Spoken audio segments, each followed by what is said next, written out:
saltwaterfishing247.com, helping you catch that fish of a lifetime.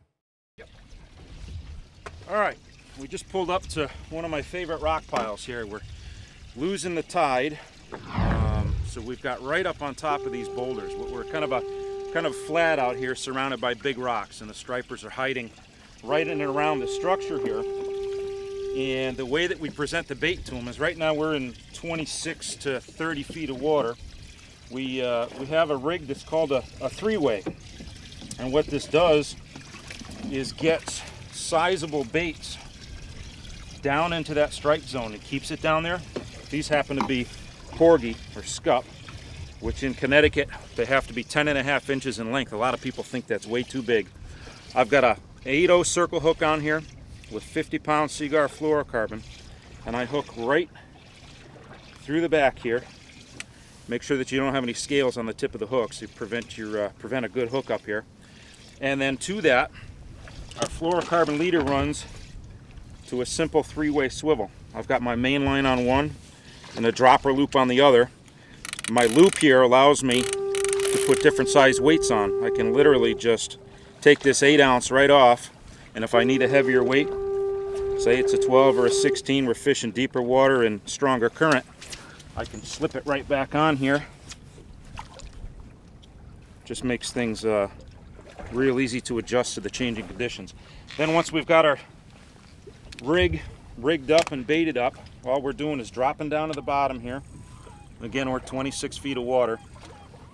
I like to have my rod tip right at the edge of the water, so the second that weight hits the bottom, I can clamp my thumb down and lift this up out of the rocks.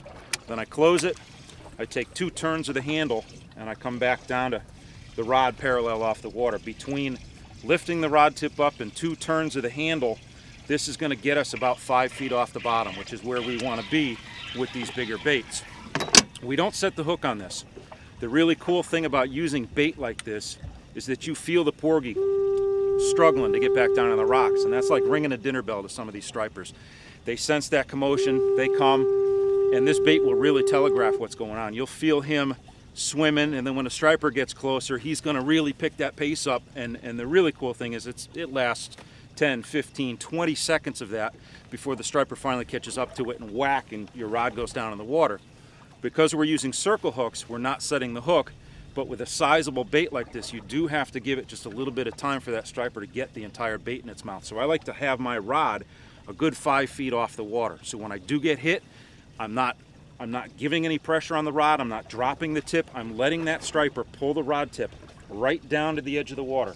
Once that tip gets down to the water, we just kind of ease up into the reeling position. If the fish isn't there, freeze. He's going to come back, he'll hit it again and again and again until you've either hooked him or he's ripped the bait off the hook. But there's no hook set. Braided line with no stretch, circle hook. It's a beautiful thing. Good fish, Jeff.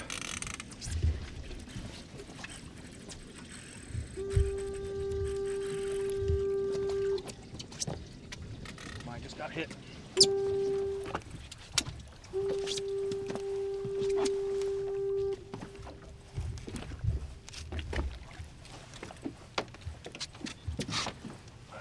Bring the rod tip over this way. Get right up to the, without reeling the swivel in. Yep.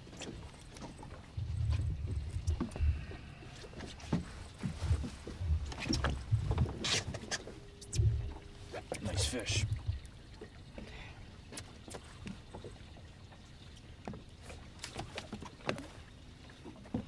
Just keep the rod tip tight. Yep. Keep some weight on it.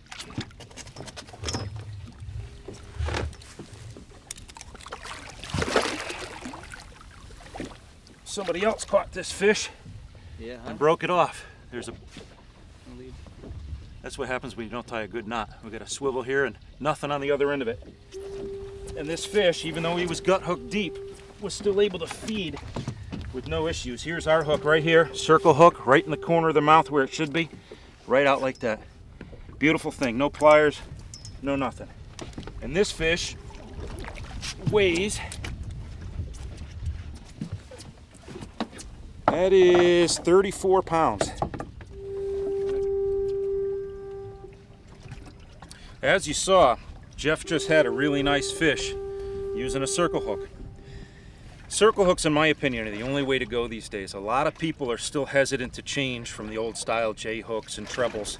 They feel that they're not going to get the hookup ratio with the circle hooks, and I've found once you get over that learning curve of not setting the hook, giving that fish just enough time to grab that bait, you're going to do just fine. As we said earlier, with our rod tip about 5 feet off the water, when we get hit by these fish, we're just allowing them to take that rod tip right down to the water and ease into that fish. There's no hook set. Even with these big baits, Jeff's going to hand me a good sized scup here. They're 10.5 to 12 inches in length, and I'm going to show you how I rig mine. Because of the way that these fish feed, they live in the rocks, they feed on mollusks and all kinds of hard crustaceans. They've got a very hard bony mouth, so it's difficult to run a hook up through the bridge of the nose here without doing any damage to the fish. So what I like to do is take that circle hook and run it just in front of the dorsal through the back of the fish like this, pop it out the other side.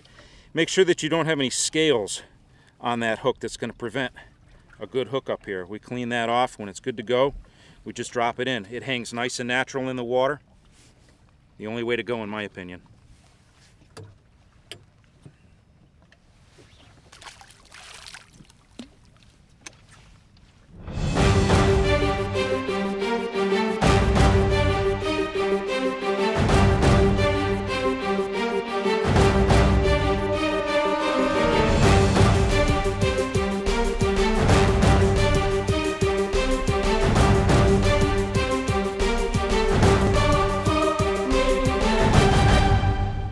saltwaterfishing247.com, helping you catch that fish of a lifetime.